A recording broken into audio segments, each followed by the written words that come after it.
country's president and Donald Trump follows U.S. example, a move criticized by health organizations.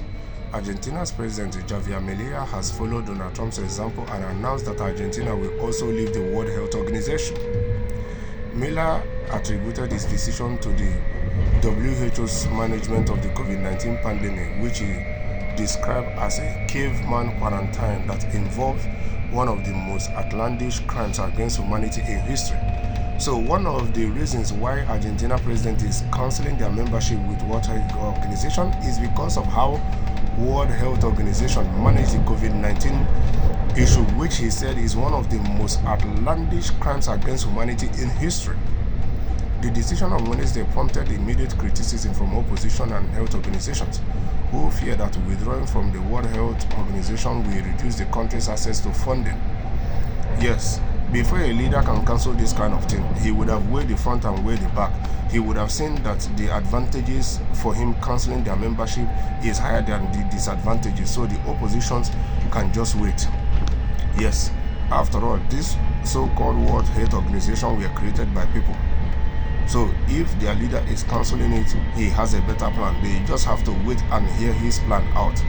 A self-declared anarcho-capitalist, Milei is a prominent fan of Trump, who within hours of his 20th January inauguration signed an order for the United States to withdraw from the WHO, which he also criticized for its handling of the pandemic.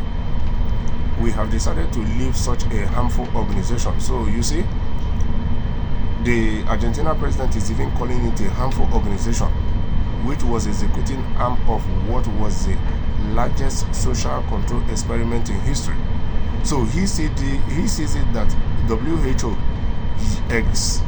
used COVID-19 in executing arm of what was the largest social control experiment. So it means that he is giving into what some people are thinking. Yes, some people equally see COVID-19 as an experiment. Some people equally see that the state is trying to use things like that to see how they can control people. And during the COVID-19, you can equally see that it played out. Because in some places, they started telling people if you don't have the vaccine, you can't go to work. If you don't have the vaccine, you can't use public transport, and a whole lot. At the end of the day, in the beginning, they say it's free.